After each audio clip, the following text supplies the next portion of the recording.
Welcome, everybody. I'm very much happy to welcome especially Christof Wiechert for his talk tonight at the International Campus Waldorf.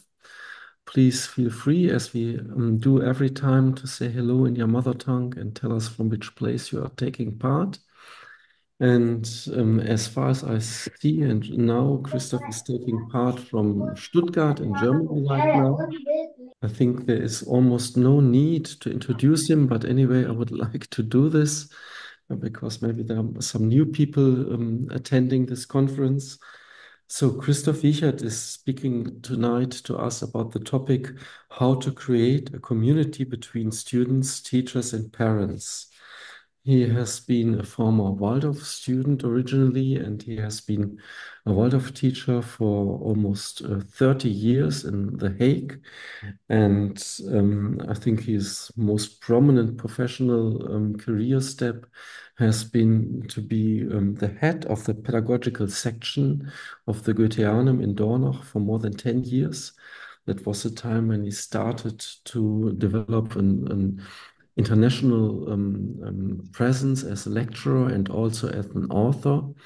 And after that, now I'm very much proud that he is part of my university. He is a senior research fellow at Alanus University. And till now, he is doing a lot of traveling around the Waldorf. I would say, out of my perspective, he is the most prominent and influential Waldorf personality in the world right now. That's almost every country has been and visited Waldorf schools and teacher training centers. And yeah, welcome to this evening, Christof, and I give the word to you. Good evening, everyone.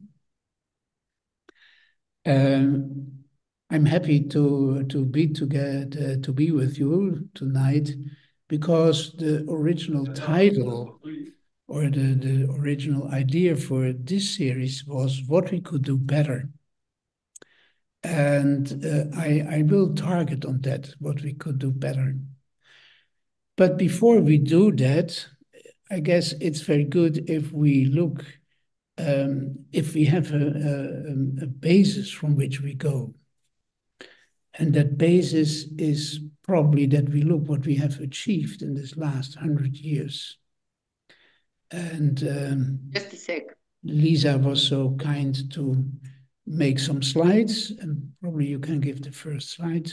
If you look from a certain distance, if you don't look in the school, if you don't look in the preschool or the kindergarten, if you look from a certain distance to the primary school, if you look from a certain distance to the secondary school and the high school, and to the forms of higher education, then you get a kind of a global idea.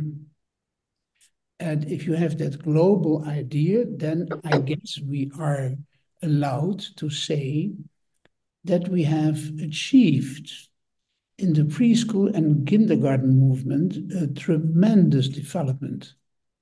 And that from a certain perspective, from a certain distance, we can see that the preschool movement, the kindergarten movement has an enormous impact the last 100 years on thousands of children and probably also on their parents. If you look on the primary school, then you can have the same idea. We have now far more than 1,000 schools, I guess 1,300 now, all over the world.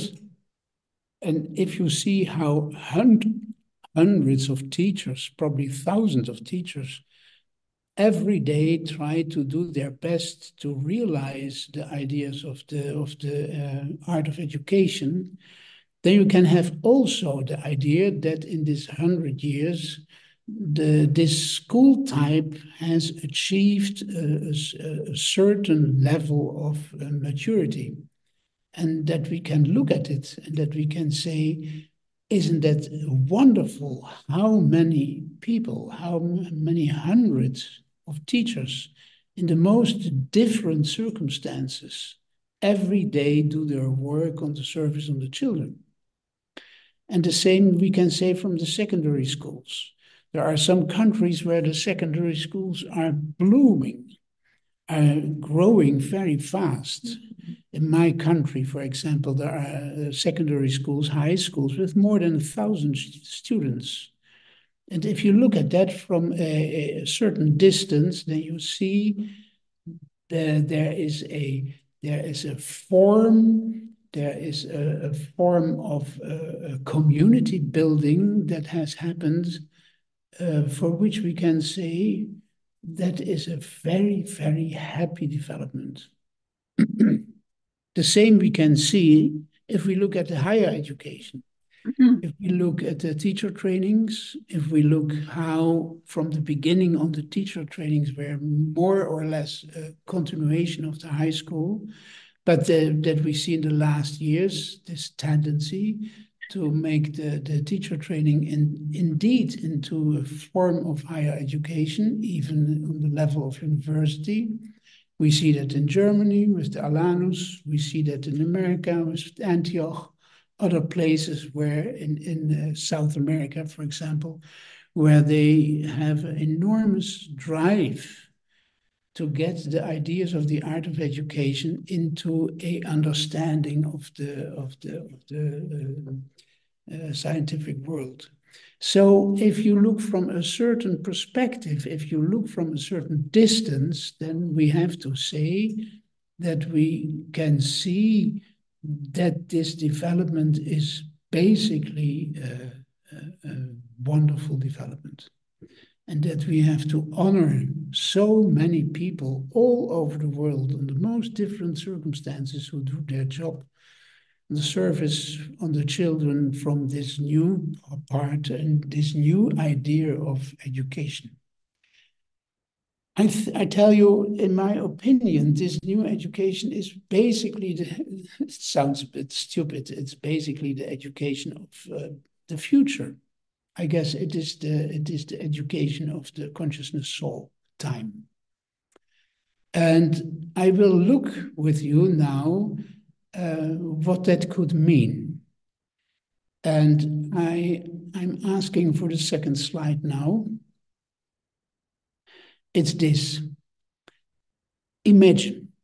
We are not sure, but imagine. The Waldorf School would have a mission. I'm sure there are people who don't like that idea about mission, who do not like that idea about mission statements and that type of stuff. They just want to do their job as good as they can. But imagine others who would like to think about, is there a certain kind of a mission for this new education? Imagine you would accept that idea for a certain moment, that there is a mission. Then you can ask yourself, yeah, what is that mission? And I think in this moment of time, in the 21st century, I would phrase this mission in three chapters, in three focuses. The first is that I think that it is the mission of a good education, that the intellect, that all what is related with the capacities of understanding, all what is related with thinking, intellect, and grasping, that we have to make sure that stays as essential human activity, and that we are not giving it out of hand. We all know that is now possible, that we give that what is most human on us, that we can think and talk, that we give that out of hand. So we have there, I think we have there a mission to behold that for the human race, that we can speak and think. If we look at our environment, also on a world scale, then you can see that that is an achievement of the researchers of the last 50, 60 years. Then you can see that education has also the capacity, the possibility to harm. And if you go in different cultures, you can hear from lots of people how they, even in their adulthood as grown-ups, still suffer from the traumata they got in their school time. So we know that, and in the academic world, where we look at the health of children, in the pediatric world, they talk today about the new epidemics that come out of lifestyle and education. So I think that a second goal, a second target, if there is a mission for the Waldorf School, that the second target is that we look for education that is health-giving, that sets a lifelong tendency for lifelong tendency that helps you to stay healthy.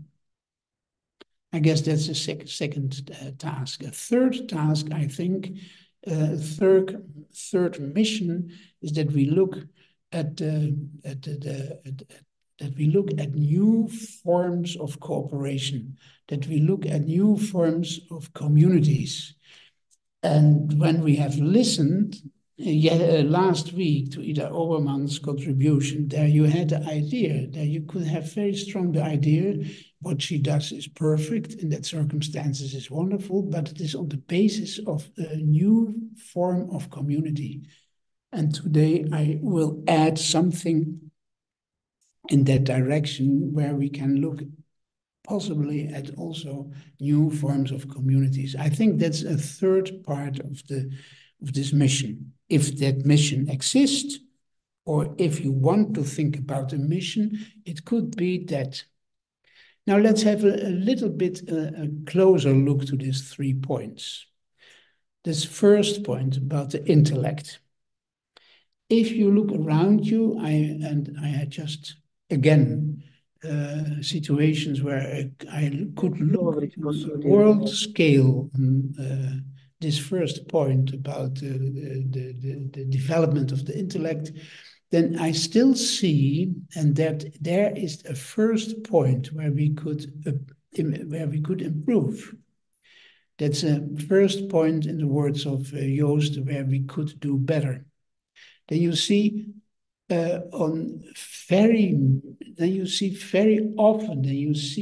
very basic that we have not conquered really that what is intellectualism. I'm not talking about the intellect, but I'm talking about the intellectualism. What is now intellectualism? Intellectualism is a quality where the brain activity, the thoughts, the mind, the intellectual activity is not engaged in the rest of the human being. So it can gallop with us in wonderful forms, in wonderful creations, in fantastic thoughts, but they do not touch the reality. They stay in themselves. And that is a quality I see very much today in students of teacher training, and students of the university, that they are, so to say, captured, that the intellect is captured in itself and does not have a relation with the rest of the human being. You know, this is on the roots of one of these epidemics that are caused by lifestyle and education when we talk about autism. Autism starts with the intellectual energy that cannot meet the energies of the rest of the human being. And the intellectualistic tendency is still widespread under teachers, under students, under university students, but also in our teaching in the grade schools. And I guess that would be an improvement if we could find if we could recognize in how far my individual thinking as a private person, but also as a teacher, is still not related with the reality. And I'm just, again, in a teaching process in the teacher training, and I experience that with my students every day, that they have wonderful thoughts, but they are hold in themselves. They are not related with their other energies. They are not related with their empathy. They are not related with the way they feel it, and they cannot find a way to a practicality. So that is something we have to do. There is a very interesting statement by Steiner, who said in a lecture that he said, rational thinking, of course, is brain-based. But already the thoughts we produce as common sense have their basis, according to Steiner, not in the physical brain, but in the ether part of the brain. They have already a fluidity, just already something as common sense. Just think about it. Yeah? So how far we have trained ourselves, and do we train our future teachers to that element of common sense? I think there is something where so that the thinking process, that the intellectual process become a process where you see it is related with the middle part of the human being, with his and then with his engagement, that it becomes real and not only theoretical. I think there we find a part that we could improve very much. If you look at the second bullet, the education that does not harm but produces lifelong health quality, there you meet so to say, the inner circle of our education. And there we have achieved enormous good forms of education and habit, because we have this tremendous help of the arts. Why we do arts, you know that is not because of the arts, but because if you do any artistic activity, or it is in the field of the fine arts or in the field of the performing arts, it always is an activity because you have to exercise it. It's always an activity of integration, where the ideas integrate with the realm of the feeling, and that integrates with the realm of the action. So in that field, we have achieved enormous qualities in our education. But nevertheless, there is also an improvement possible. We know all this fantastic struggles between grade school teachers and high school teachers. The high school teachers, when they take over the grade school students, then they say they have learned nothing. And the grade school teachers, they say to the high school teachers, yeah, but what you ask is not real, and so on. These quarrels are very nice.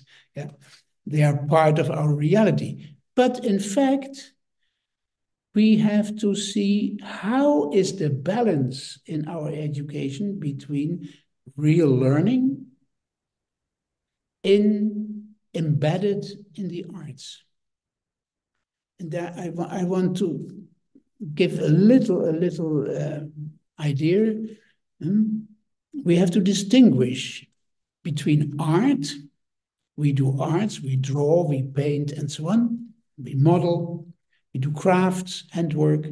That's one part. The other part is the education itself as a art.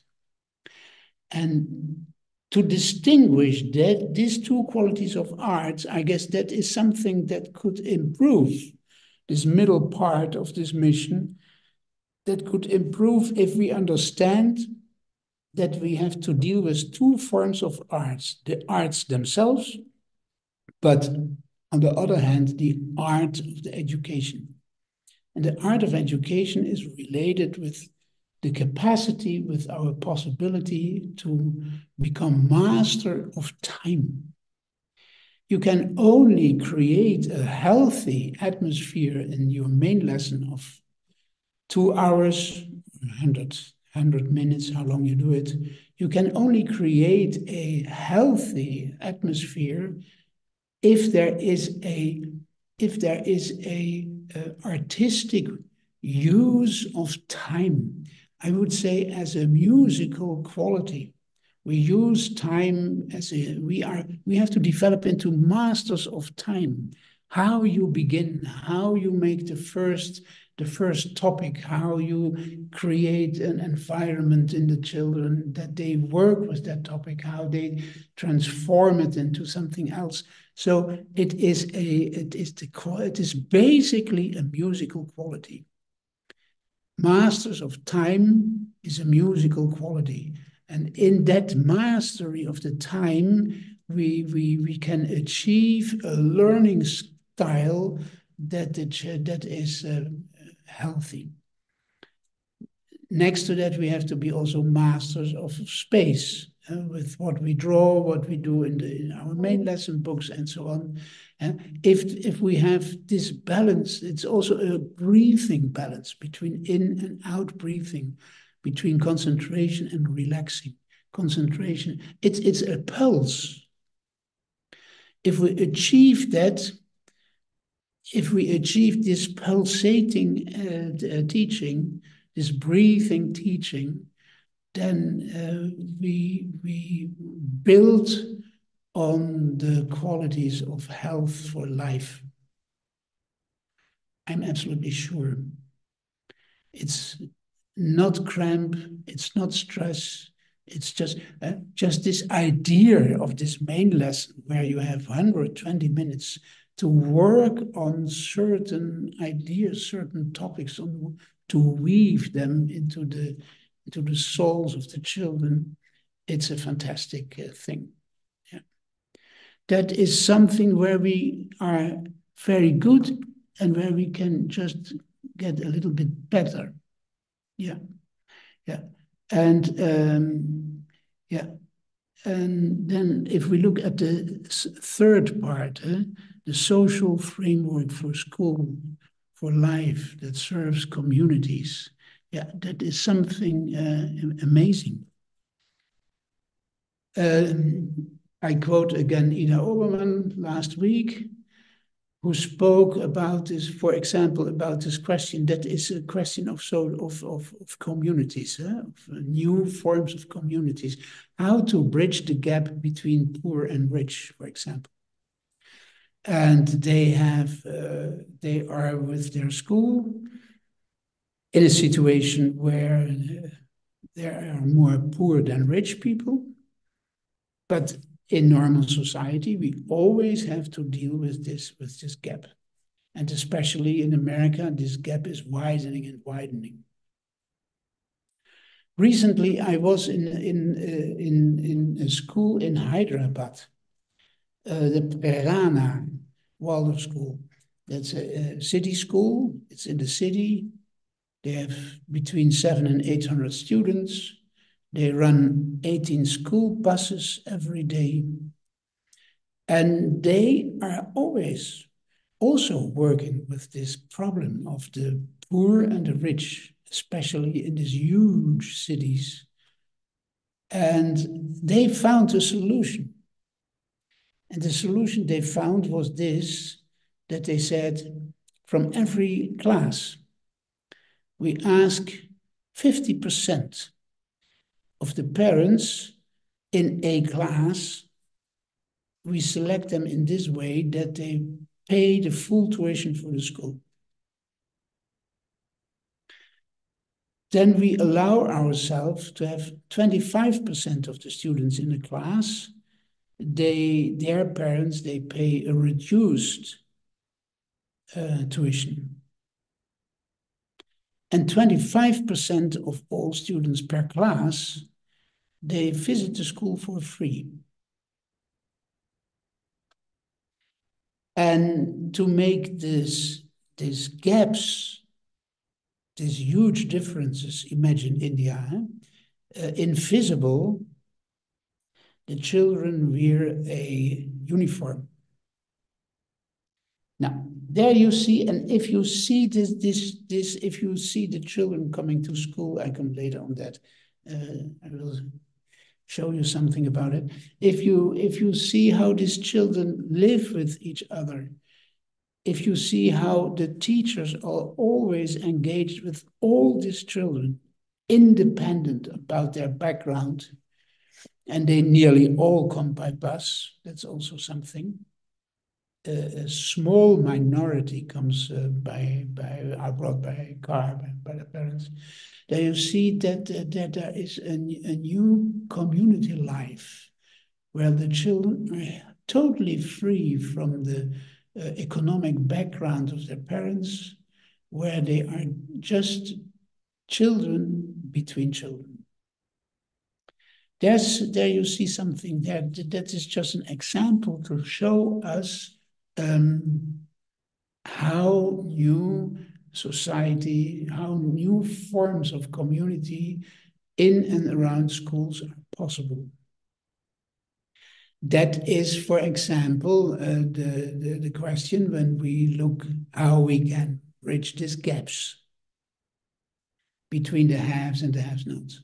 There's, of course, another element in this social framework. Yeah? How does the teachers live with each other? And probably we can see the next slide here. There you see something that is, there's a, Steiner gave the teachers a college meditation. And also this college meditation has 3 elements. And I was so amazed about the contribution 2 weeks ago. No, that was last week. That was also last week, where they spoke, I guess, with this PICO initiative, where they spoke about the inner revolution. And this college meditation Steiner gave has in his first part something about this inner revolution. It is a kind of an individual activity where you look for what are your talents, and where you look for that in your being, in your performance, in how you are in the world, where you think, if you look honestly in the mirror, where you could think and see there you could improve. And that is very interesting. If you find a possibility, and you know there are endless possibilities to do that, endless different possibilities to do that, if you find a idea to improve parts of your being there where you think it could be improved or improvement is needed, for example, in your character or in how you present your temperament or how you engage yourself with the world. If you see that there are parts of your being that needs improvement, that is a first step. And the second step is that you find ways to improve, that you find ways to work on that. And that is now so interesting. In older times, we all had the idea. That's so interesting. In older times, that's not long ago, we had the idea that if something was not so good, if something could be done better or whatever, then we said now the gods can help us. And that we live today in the realm of the freedom. That's part of the consciousness soul in which the whole world is now engaged. Consciousness soul is not for races, is not for cultures, is but for the whole world. That the consciousness soul basically is based on the individual freedom of every human being. And that has a price, this freedom. And this price is that your higher self, your higher being, only engages with your basic being on earth if you start the activity to meet that higher being. That higher being is very shy and will not interfere with you, or you make a first step to connect with that higher being. There are different ways you can describe that higher being. I say just now higher being. And I can tell you this is a real phenomenon. Children, children are mostly quite on an unconscious way, quite clairvoyant.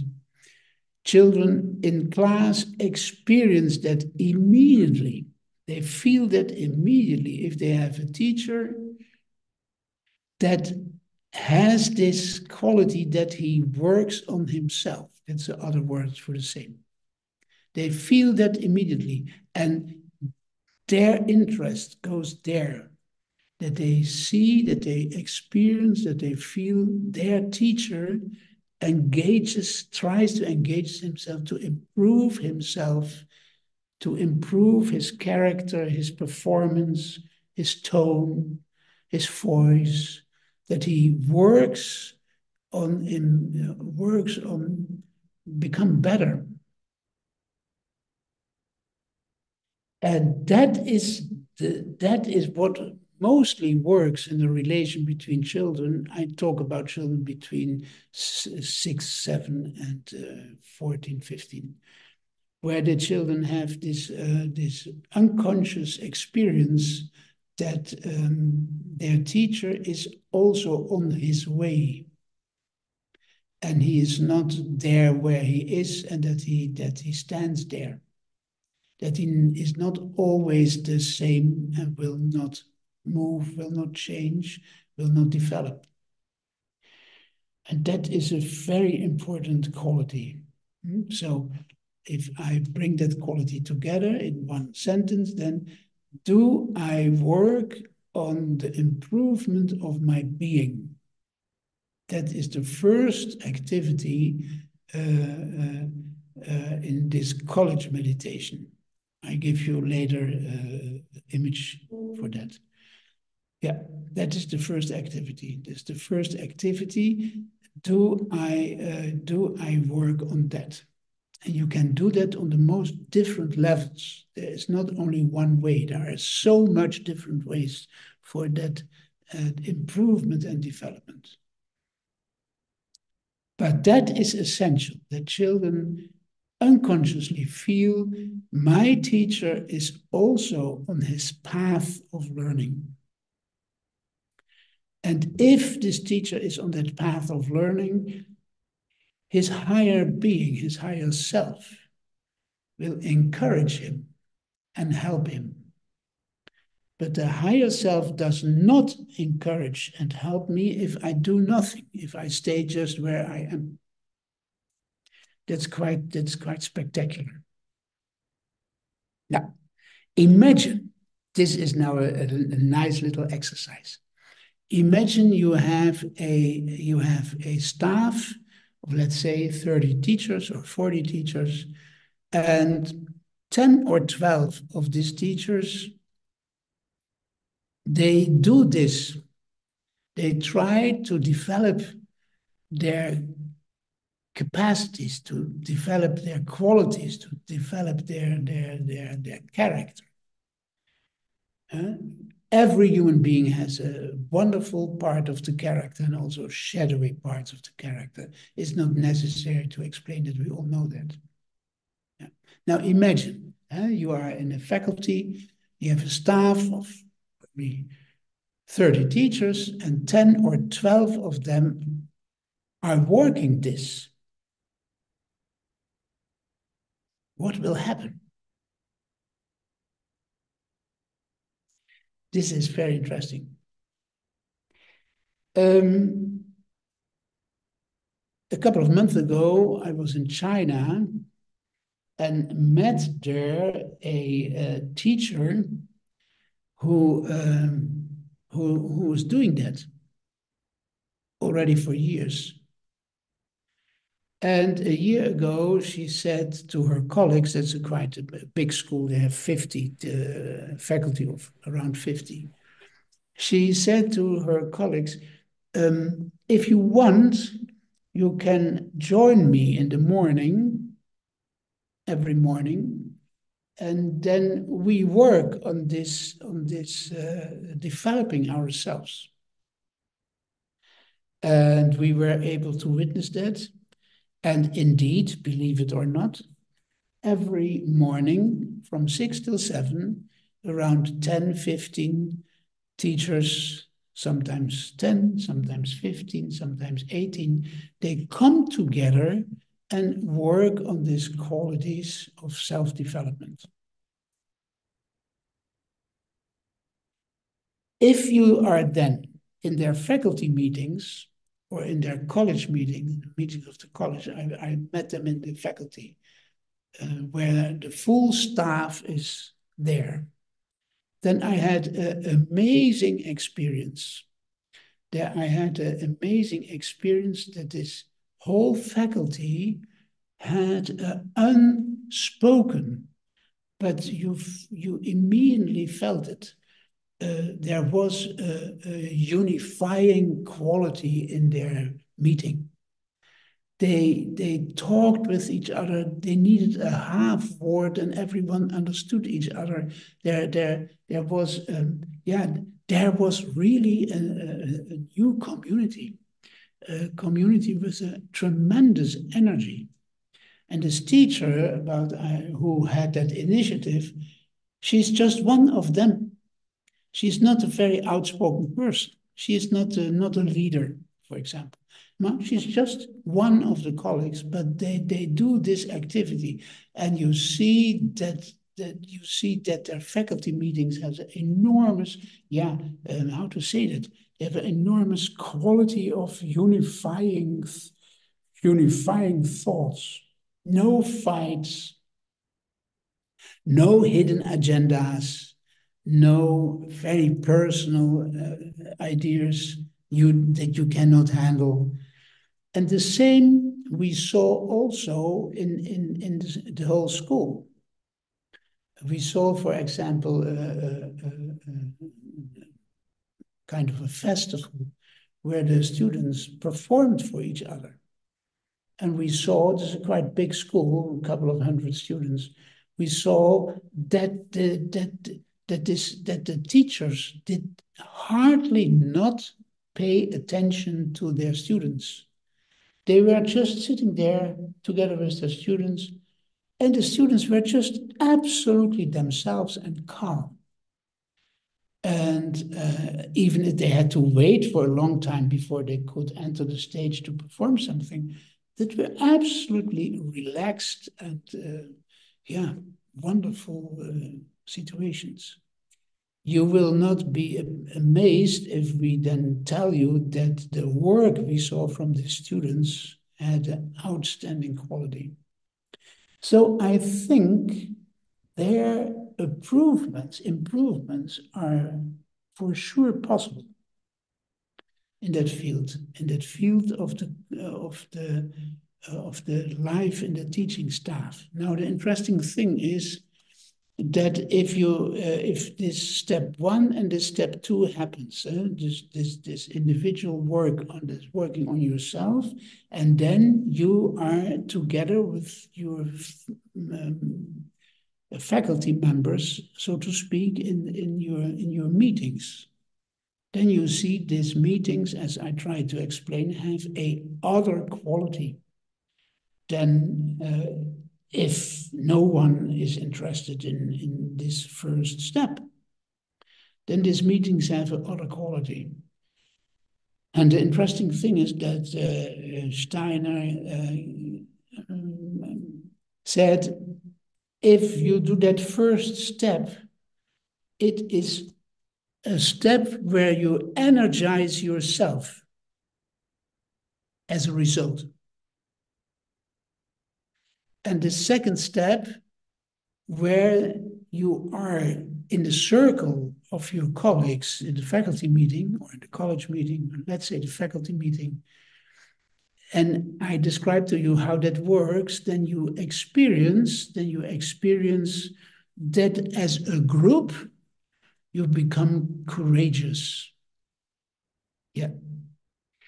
And I tell you, this example what I gave you comes from China, and they need quite some courage, yeah, to maintain their ideals of the art of education.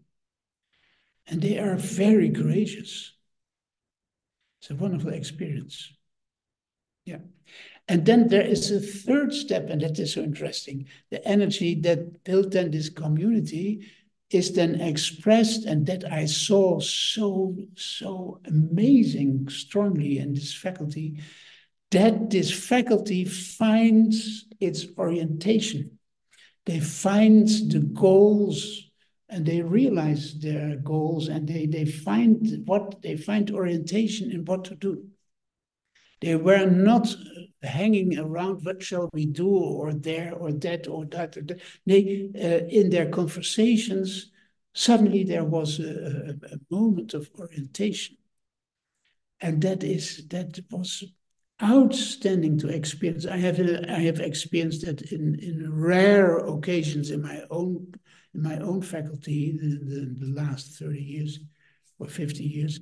But here it was just there.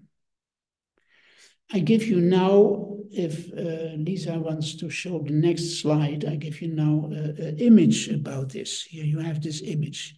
So on the left, you see the dot.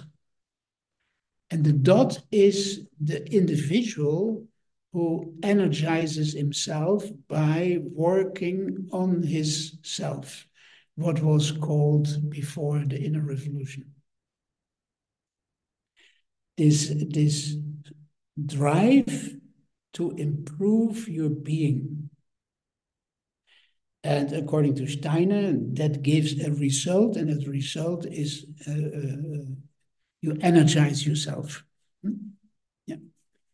Your energy level is never half empty, it's always half full.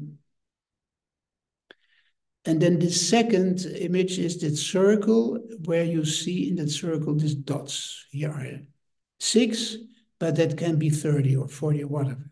Yeah? And then you see that this circle, that if people do this left part, this dot, and they are then together, then is that as if they create an invisible chalice. And this invisible chalice that you experience by what I described before, that they have a tone in their conversations that is always not fractioning, but is always building that comes then to the right image, building into that moment that you find as an arrow, that you find the orientation for what you as a school have to do. There you see if you work in that way, then you get amazing new ideas. Then you get amazing new ideas. Yeah. Let's go to the next slide. Yeah. These aspects of the community. So you see the teacher-teacher relation changes them very much. Yeah, if a certain percentage of the teachers do this work of developing themselves, improving their being on the most different levels, then you see the teacher-teacher relation becomes an other. It becomes more, let's say, the moment of competing is totally away, but the moment of recognizing each other is there. That you see also in the teacher-student relation. Yeah, it is as if the students, that sounds a bit sentimental, but you will understand it what I mean. It is as if the students recognize you and in the recognition then accept you. Yeah. You see that also in the teacher-class relation. Yeah, you see that the class becomes a kind of a social being. The class becomes a kind of a social being. The class is not only the details of these children. No, it becomes also, it has a shape. And if the teacher works that way, then you see the class becomes a kind of individual shape. Very interesting to look at. And then also the teacher-parents relation. That is a hot topic, you know, always, and will be even more a hot topic. Also there you can find enormous new situations if you go over this path of improving yourself in the community. You will see that then the parents are not the hidden enemies of the school or the hidden danger of the school, but then you see that there is a very open, normal communication. Parents recognize you as a teacher. They recognize you as the person who wants to help their children. And you see a new quality of teacher-parents relation arise then. And they can be very fruitful. They can be I can tell you it is like this. If this works in the parents, what I described before, then it is as if there is a wind blowing under the wings of your teaching profession. All things go easier if you feel that the parents are with you. And that is something we should develop. That is something we can develop. That this community, that the parents want to be part of this community of the school, as a circle around the circle around the class, the circle of all classes, the circle of the school, and then the parents as a big circle around them. That is community building. And I see so often also here in Germany, teachers who 10, 20, 30 years after their job still meet former students in a wonderful, warm, human relation. Yeah. Yeah. And I think there will be a solution for lots of pains we have in the German school movement in this moment. If, imagine we could realize that there is a community of teachers and parents, that the parents become a kind of carrying energy for the school. And I tell you that is missing very much. But also it gives us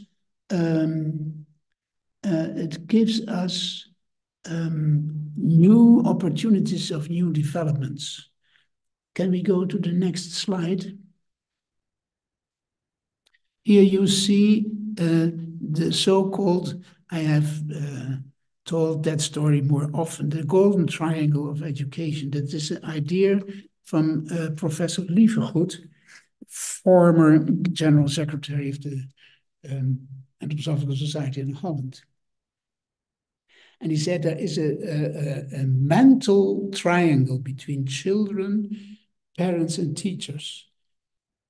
And the education has only then is education fruitful if the three legs of this triangle are intact, if the three legs work, so that the children feel that there is no difference between the intentions of the parents and the teachers.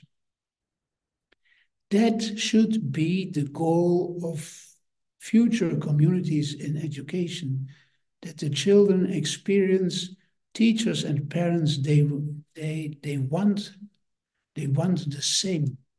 They have the same energy, the same quality for us to work on. And then Wiechert said, if one of these legs is broken, for example, between parents and teachers, then the whole system breaks. Yeah. Yeah. And you know how difficult it is to teach children if the parents are not in line with you, or if the children are not in line with the parents. Yeah. Yeah.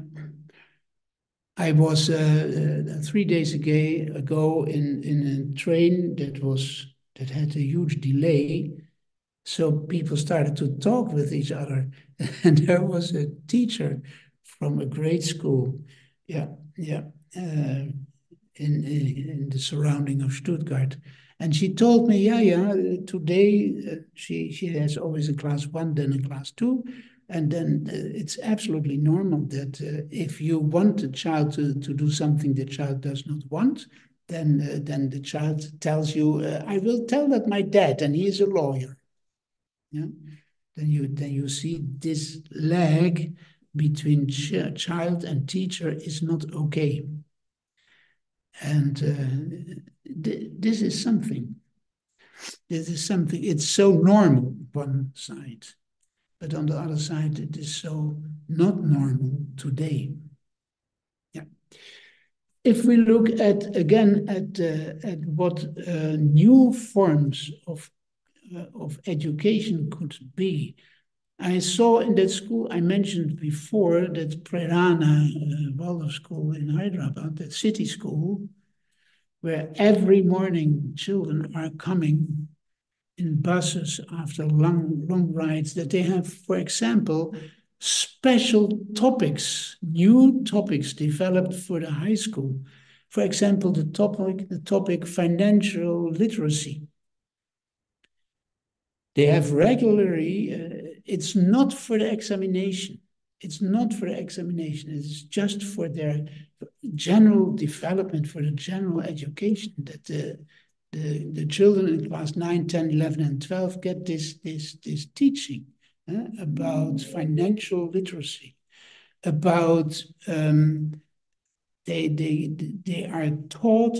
Often is this teaching done by parents, by the way.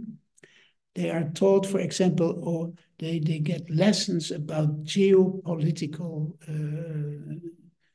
energies. Geopolitical energies worldwide for class 11 and 12.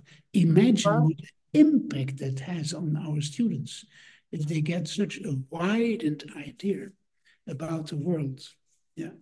They have, of course, programs of cybersecurity and cyber literacy, and they get also, not for the examinations, but just for that they learn how the world is ruled They learn about legal developments, about developments in the law.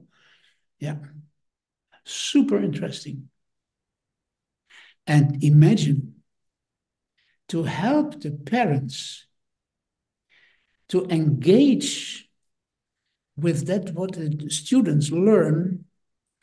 They have this, that they every month before a new block starts, the teachers write a letter to the parents where they explain which block will come now, what the target is of that block, what the children has to learn, and at the end, what the assessment is to make sure that in this block of chemistry or geometry or history or literacy, that it is indeed learned. So the parents are involved in the process of the learning, not on a way that they get the results of the assessments, but in a way that they can work, that they can live with the children, with that what they learn. So there is an interaction, a monthly interaction by mail, where the parents are informed about what the children in this moment, in the coming weeks, in a block, are learning. I was deeply impressed because that gives a extra work for the teachers. But you see, if you see that school, then you see there you see also this unifying quality. This unifying quality. Yeah. I tell you, I have developed a kind of a sport. And the sport I have developed is that I like to watch how children move in the morning to their school. And in the energy they bring in their movements when they walk to school, in their faces when they greet their teachers, when they greet when they see the teachers there at the front door, if then you get immediately feeling how that community works together. And then you see so much joy in these children that they can have this possibility, even after a school was right of an hour, that they have this possibility to be with their teachers and just to learn. It's a quite outstanding experience. And the other part of that sport I really often exercise is that I look how children leave the school at the end of the day. If you develop a certain sensitivity to observe, then you see so much fascinating things about what a school is able to do in their community.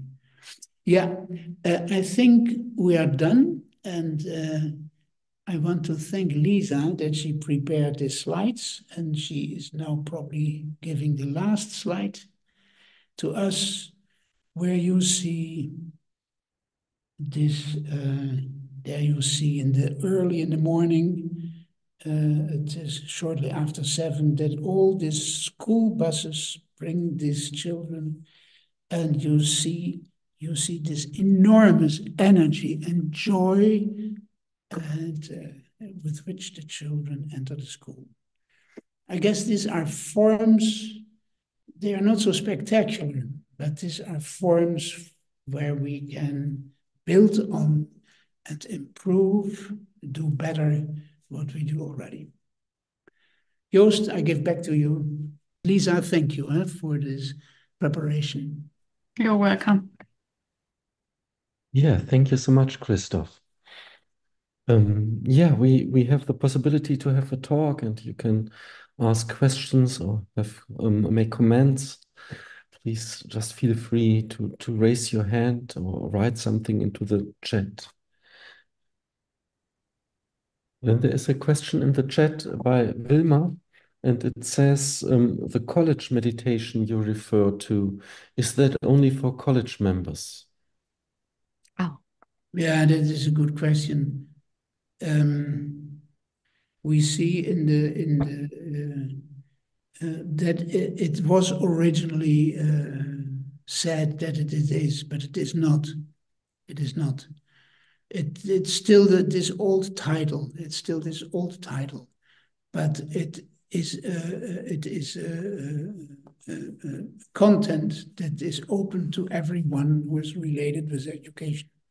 Everyone. Therefore, we have also published it in the pedagogical section. So everyone who is related with the school in a teaching situation can have that. Most schools do not have a college anymore, by the way. Only in America you see that still. Liz, please. yeah, Christof, thank you. And I'm very interested in what you said about the relationship of parents with our Waldorf schools and whether you are seeing that challenge across the world and what it was like with the Hyderabad school where some of the backgrounds of the parents were more masked. Was there a different relationship with the parents? The last question I didn't grasp. Say that again. What was with Hyderabad? Yes. What was the relationship like there between parents, these very different backgrounds, and the school? Oh, yeah. Oh, yeah. That is very, very interesting. I mean, I could go more in details because it is really fascinating. They have, for example,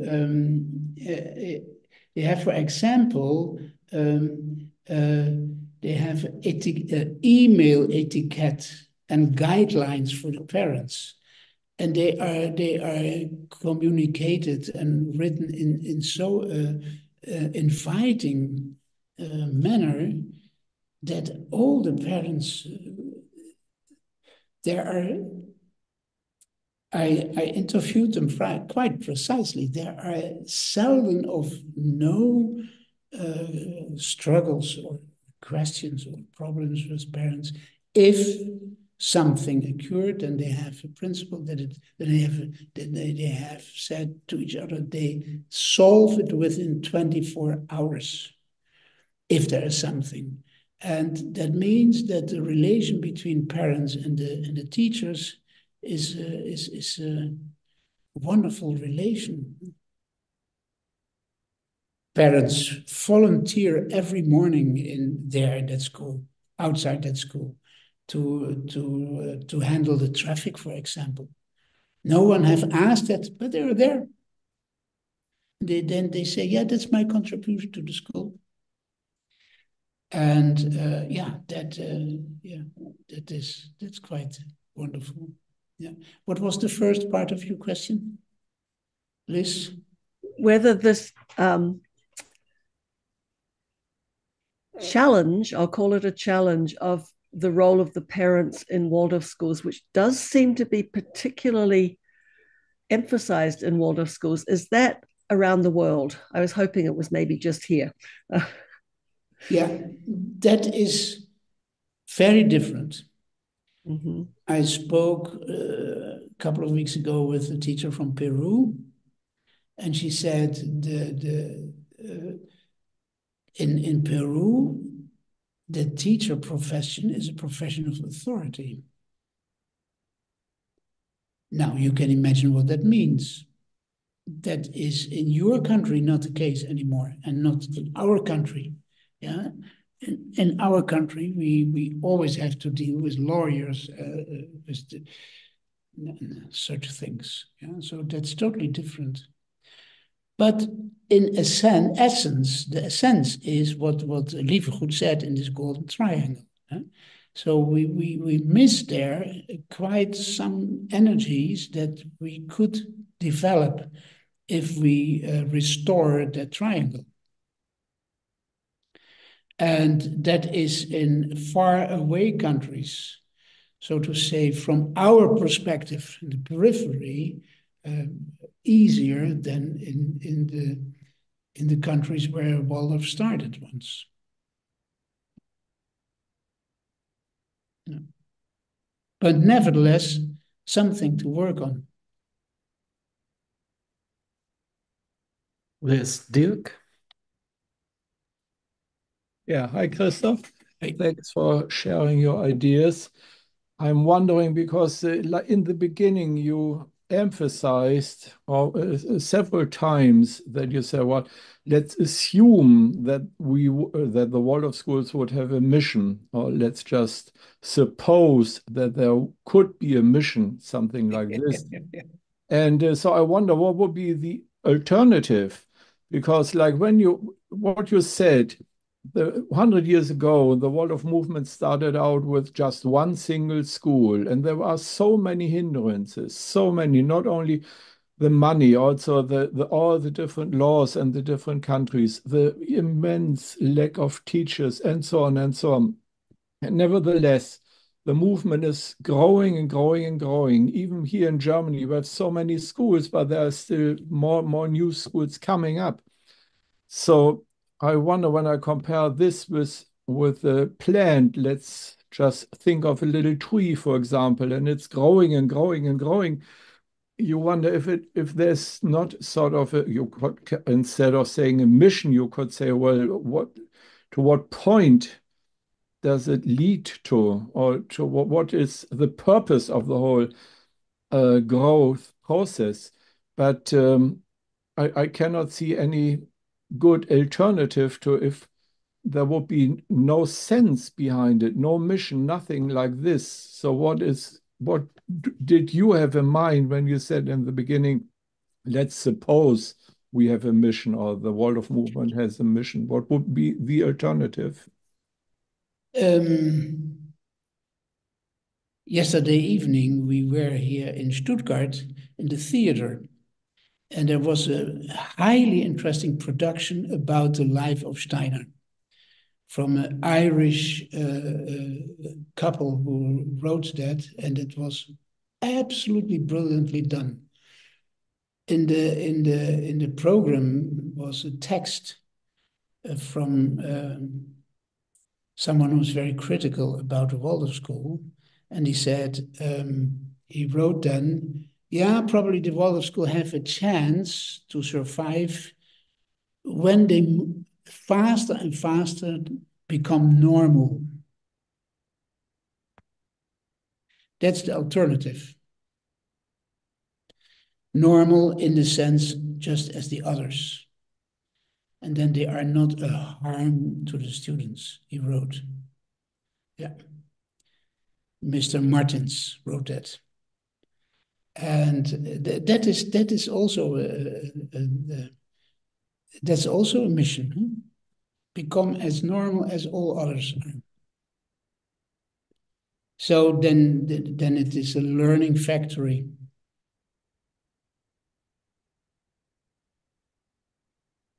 There's a question or comment by Ido. Yeah, hi, thanks, Jos. Wiechert, I just wanted to ask what your thoughts are on really motivating and encouraging and inspiring teachers to do that self-development work.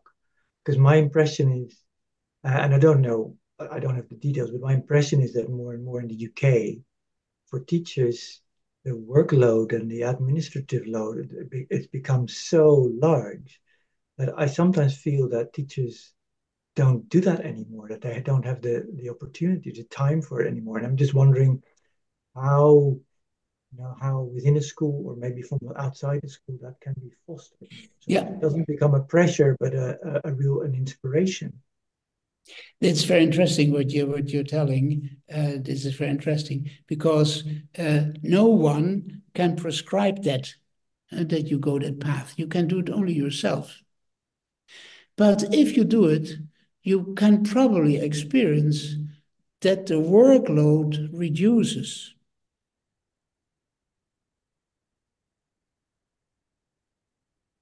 Well, yes, I agree, but you still have to do it. before you can You still have experience to do it. that. Yeah, and that is so fascinating on this situation. I mean, it's a working field that is based on anthroposophy, and anthroposophy is something about freedom. You can take it and you can leave it. And that is the wonderful part. You can do it, and you let it go. Everything is possible, and that is so wonderful. Yeah, but that the workload in the UK is heavy, that I know very well. Yeah, in this time. Yeah. Thank you. So there's So, Joe in Cape Town.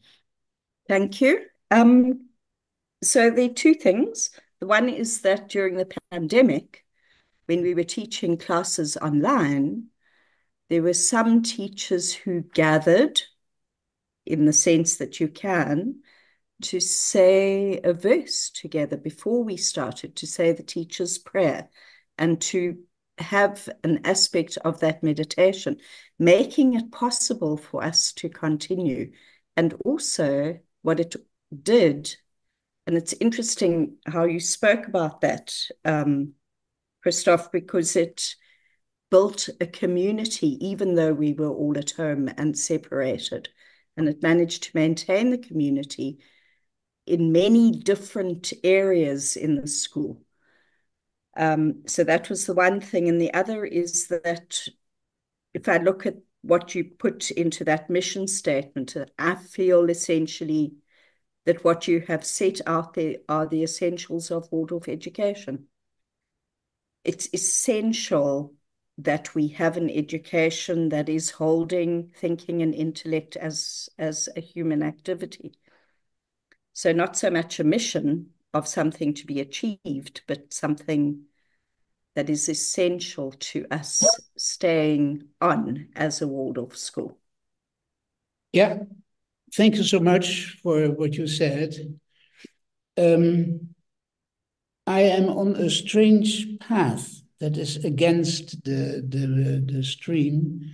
I wrote that first point in the mission because I see there is a kind of worldwide hype that thinks that artificial intelligence and social media and all that would help us to become more human. And I don't think that is the case. I have to think very much these times about the art of book printing. Is that what happens now with social media and with artificial intelligence and all this whole digital world? Is that a new phase, a new development in the art of book printing, where more and more intelligence, so to say, is frozen outside the human being? We have, 2 weeks ago, we spoke about frozen intelligence. That's a very important concept. Frozen intelligence is the utmost quality of intellectualism. And I'm absolutely sure in the end it will not serve our students. Of course, they need a certain cyber literacy. Absolutely. I don't doubt about it. And as I have shown you from the school, they work also on that. They work also on cybersecurity, by the way. But I think we have to be, we have to work in this way that always the human being is the master of the machinery and not the machinery is the master of the human being. And that tendency that can happen even in Waldorf schools or in education as such. Yeah. Maybe can I put one last question? Maybe it's open a door to a room much too big to cover right now. You know, just to say it, my situation as teacher trainer at Alanus University, when my students start to work at a school, they many of them they mention that working in the classroom it's quite nice and that it's good and it's fruitful and they really love it.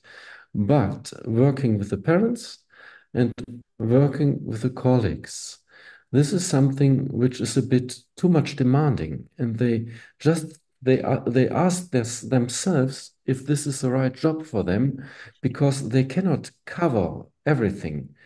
The classroom work they like, but parents and colleagues' work, it's a bit too stressful for them. And as I hear it so often, I ask myself, what can a school do to give those young teachers a better place to work? Yeah.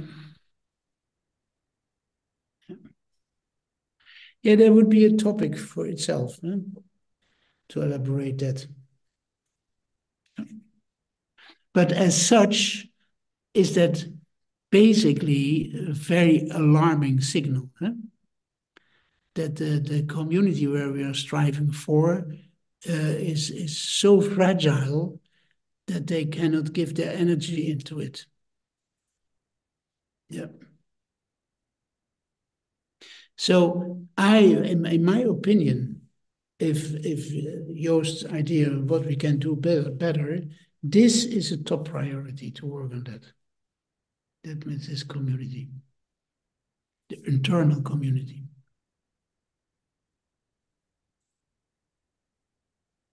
Okay, so thank you so much, Christoph, for that contribution. And we are finishing now and looking forward to our next lecture, which will be given by Rui Thyssen from Sweden, from Stockholm. He has been a speaker for us for many times right now. 2 or 3 times he had already gave a contribution, given a contribution, and his topic will be exploring the potential of materials, tools, and crafts to contribute to learning. And this is really refers, he is a craft teacher on the one hand, on the other hand, he is an university scholar and working at the university. So he's a very unique personality of combining craft work and academic work. And yeah, very much looking forward to his contribution next Tuesday. Thank you so much for joining and have a good evening, good night, good day, wherever you are. See you next Tuesday. Bye-bye. Thanks a lot. Goodbye. Bye-bye. Obrigada. Bye, thank you. Bye.